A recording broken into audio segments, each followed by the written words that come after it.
notre Seigneur Jésus-Christ donne les CLS du royaume des cieux, Pierre. Mais, pour que l'homme entre dans le royaume des cieux, est-ce que l'on dirait que Pierre a dit, si tu crois en Jésus, et ensuite, pour entrer au royaume, est-ce vraiment suffisant? Non. Le Seigneur doit payer une TRS précieuse Ranon. Cette TRS précieuse Ranon, plus grande que la somme de toutes choses dans l'univers, encore plus grande. Cette TRS précieuse Ranon, plus grande que la somme de toutes les vies humaines, encore plus grande.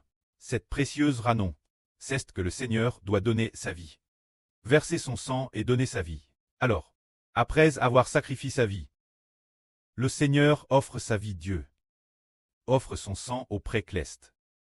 Ainsi, le Seigneur offre sa propre vie. Son prêt, se dire. Quand il offre notre prêt. Notre pré-cleste est tout fait dispo. Ce que tous ceux qui acceptent le Seigneur Jésus puissent entrer dans le royaume des cieux, car le Seigneur a dit donne le royaume des cieux au Seigneur. Le pré-cleste a dit donne le royaume des cieux au Seigneur, pour que tous ceux qui acceptent le salut du Seigneur puissent entrer dans le royaume des cieux. Car le pré-cleste a dit de la part du Seigneur Jésus. La TRS percieuse Ranon. Lisons cela. Ce moment-là, Pierre a reconnu que Jésus était le Seigneur. Le Seigneur a dit qu'il donnerait le royaume des cieux, en remettant les CLS, Pierre et puis, ce que Pierre lira, sera lu dans les cieux. Ce que Pierre lira, sera lu dans les cieux. Ce moment-là, le Seigneur a encore dit ceci. Il a dit, le Fils de l'homme doit beaucoup souffrir. Très rejet par les anciens les scribes, et persécuté par les principaux sacrificateurs, et très mi-mort, mais il ressuscitera le troisième jour. C'est la première fois que le Seigneur Jésus-Christ a prophétisé sa propre mort.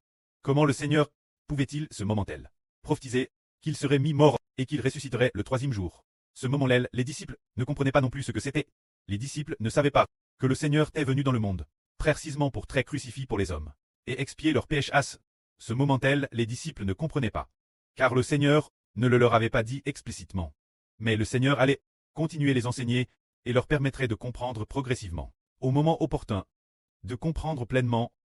C'est le merveilleux enseignement du Seigneur Jésus-Christ. Ce moment-là, Pierre a repris le Seigneur en disant « Seigneur, que Dieu te préserve. Cela ne t'arrivera. Cette chose, jamais. Cela ne t'arrivera pas. Ce qui signifie, cette mort dont tu parles, ne t'arrivera pas. » Pierre aimait beaucoup le Seigneur. Il l'aimait, certes, mais Pierre ne savait pas que le Seigneur venait au monde, devait être mi-mort, afin que les hommes puissent entrer dans le royaume des cieux. Alors, le Seigneur réprimanda Pierre en disant « Satan, à rire de moi, tu es pour moi un obstacle, car tes pensées ne sont pas aux choses de Dieu, mais aux choses des hommes. » C'est-à-dire Pierre, qui fut ainsi réprimé par le Seigneur, parce que Pierre ne connaissait pas les choses de Dieu. Dieu veut donner aux hommes l'opportunité de retourner au royaume des cieux. Le pré-cleste Jova, afin que les hommes puissent recevoir le pardon de leurs PHS. Dieu a une raison de pardonner les PHS des hommes, de ne plus nous tenir rigueur de nos péchés. Alors, Dieu a fait donner la vie son Fils, pour que nous puissions entrer dans le royaume des cieux. C'est-à-dire que le Seigneur Jésus devait donner sa vie, pour que nos PHS soient pardonnés. Une fois les PHS pardonnent, le pré-cleste a une raison de nous laisser retourner au royaume des cieux. Et ce pardon des péchés s'obtient en acceptant Jésus. Ceux qui n'acceptent pas Jésus, alors, ne pourront certainement pas entrer dans le royaume des cieux. Parce que hier, le Seigneur a part au frère Hébert 2 reprises. La première fois, il a dit que 2 personnes t'abandonnent. L'une d'elles, le frère Hébert se souvient de son nom, mais de l'autre, il ne s'en souvient plus. Il a dit clairement qu'il t'abandonne, il s'est avreux, qu'il n'acceptait pas le Seigneur. Ensuite, la deuxième fois, nouveau l'Esprit du Seigneur a dit encore une fois que si on ne marche pas selon la volonté du Seigneur, alors la vie ergeneur de beaucoup de personnes steindra prématurément. C'est-à-dire, selon la volonté du Seigneur, le Seigneur nous accorde une si grande miséricorde. La volonté du Seigneur est de bâtir Israël, de bâtir ensemble. Si l'on ne veut pas, et qu'on continue, non faire que sa tête, qu'on refuse, alors certainement, la vie spirituelle steindra prématurément. Alors, si la vie spirituelle s'in prématurément, son corps, bien est toujours vivant, mais il n'a plus de vie spirituelle.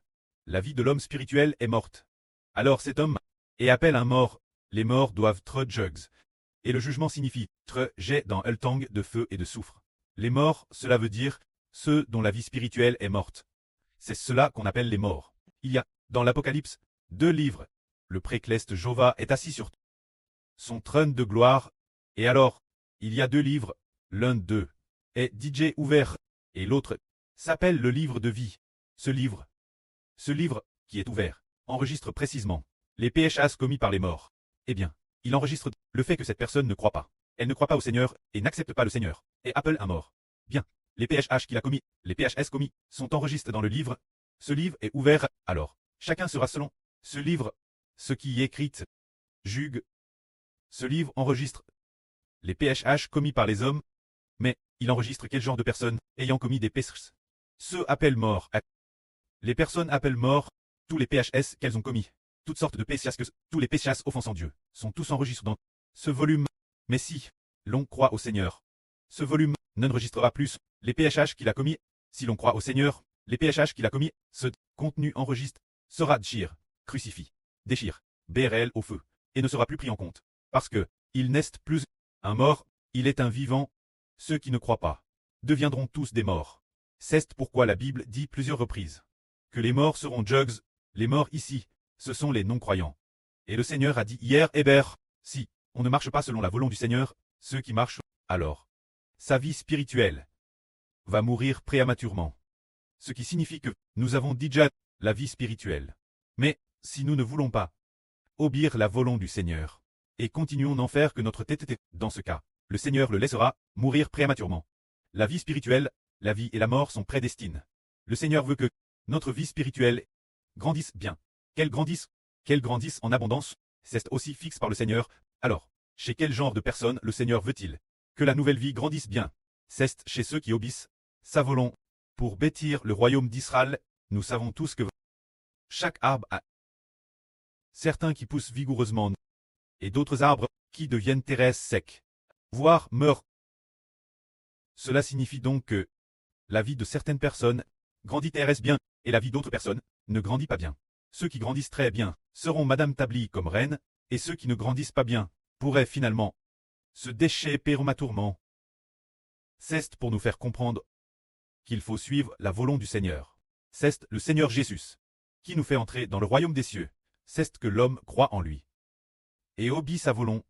Il est assis, la droite du trône de Dieu, assis sur le trône de gloire, faisant continuellement en sorte que notre vie grandisse sans cesse. Oh, quel point notre vie grandit, c'est le Seigneur Christ.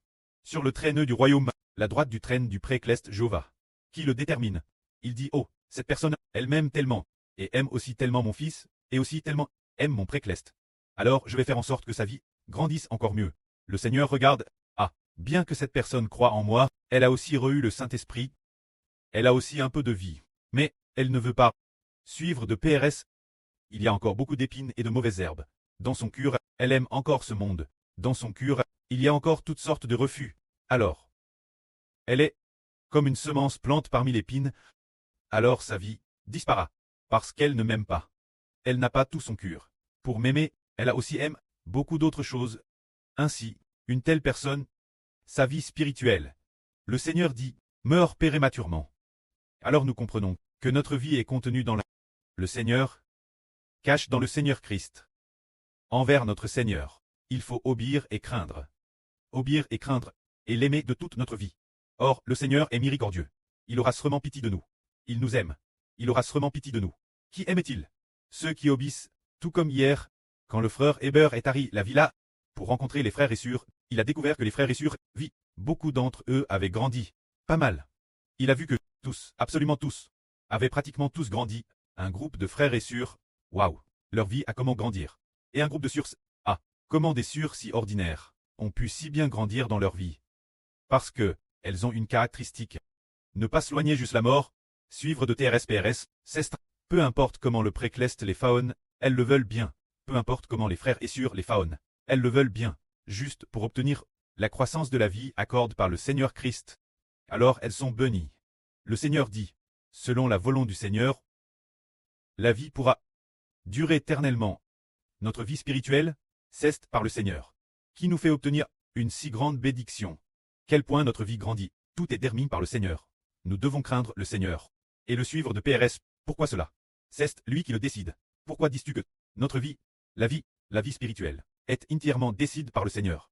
S'éloigner du Seigneur, si nous nous loignons du Seigneur, si nous abandonnons un peu le Seigneur, ou si nous nous loignons un peu de lui, est-ce que cela fonctionne? Non, ce n'est pas possible. Car la vie éternelle, Dieu, le prêt la donne au Seigneur. Le prêt éternel a donne la vie éternelle. Son Fils, donne la vie au prêt. Et le prêt obtient le Fils, et obtient toutes choses. Il obtient le Fils, et toutes choses sont dans le Fils. Alors le Fils obéit au prêt. Et le prêt met la vie éternelle dans le Seigneur. Ainsi, celui qui le Seigneur veut faire grandir sa vie jusqu'à un certain point. Tout cela est entièrement décidé par le Seigneur. Il a DJ le contrôle sur la mort et le jour des morts. Ainsi, nous comprenons qu'il faut aimer le Seigneur de près. Racontons un beau témoignage.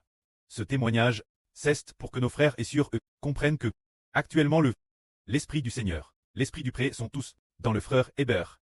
Il y a peu de temps, la sœur Ola est aussi venue ici. Et puis, le Madame Jour, le prêt a fait rêver la sœur Jaouane. De chats, de petits chatons. Et a aussi fait dire au frère Hébert, au sujet de la sœur Jaouane. C'est dire que d'abord, c'était Hébert. Hébert a dit ainsi par le Saint-Esprit. Et quand la sœur Jaouane, en priant, on devrait prier davantage pour les personnes sauves. Mais la sœur Jaouane s'est mise aimer les petits chatons. Alors, elle a été réprimande par le Seigneur. Comment peux-tu prier pour des petits chatons? Tu devrais prier pour les personnes sauves. Alors, le Seigneur la réprimande dans son esprit.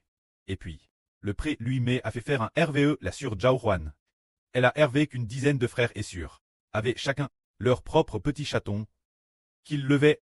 Et puis, tout le monde était mécontent. Alors, plus personne n'en levait. Puis, la fin, la sœur Jaouane a dit 5 phrases herptes. Une phrase, répétée 5 fois, disant « Frère Hébert, je t'aime. Frère Hébert, je t'aime. » Elle continuait, répéter cela ainsi. Tout en parlant, elle cesse herveille. Cela signifie que le Seigneur habite digé dans le frère Hébert. L'Esprit du Seigneur, l'Esprit du Précleste, est tout entier dans le frère Hébert. Se dire que le Seigneur a dit, selon la volonté du Précleste, selon la volonté du Seigneur Jésus-Christ, marcher dans la vie spirituelle, pour ne pas prier mi-chemin, ce qui signifie, selon la volonté du Seigneur, c'est d'obéir au frère Hébert, pour bâtir ensemble Israël, l'avenir le Seigneur sur le trône. Le fils du Précleste, le prêtre du frère Hébert, assis sur le trône de gloire. Alors selon cette personne est venue bâtir avec moi le royaume de mon fils, cette personne elle aussi. Je ferai en sorte qu'elle soit établie dans la dignité, et puis qu'elle aime tant le fils, c'est qu'elle m'aime. Car, le Seigneur a aussi dit, là sur Ruth, si le Précleste et le Seigneur vous manquent, alors rendez visite au frère Hébert. Car voir le frère Hébert, c'est voir le Précleste, et voir aussi le Seigneur. Comment cela se fait-il? L'apparence est clairement l'apparence du frère Hébert. Comment se fait-il qu'en voyant le frère Hébert, on voit le Précleste et le Seigneur? C'est l'esprit du Précleste et du Seigneur, qui est dans le frère Hébert. C'est pourquoi, entendre la voix du frère Hébert. Voir le frère Hébert, c'est tout comme voir le Précleste, ainsi, c'est aussi comme voir le Seigneur, ainsi, ceux qui bâtissent ensemble seront bénis. Alors, plus tard, nous avons compris, Ken Ralit. Le cure entier doit marcher ensemble. Ainsi, ils sont établis dans la noblesse. C'est ce que le Seigneur Jésus a dit. Le royaume des cieux s'obtient en croyant au Seigneur. Mais, le Seigneur doit donner sa vie. Plus tard, le frère Hébert a aussi donné sa vie, afin que les gens puissent entrer pleinement dans le royaume des cieux. Obtenir un tiers de l'humanité. Que la gloire soit rendue au prêtre et au Seigneur. Amen.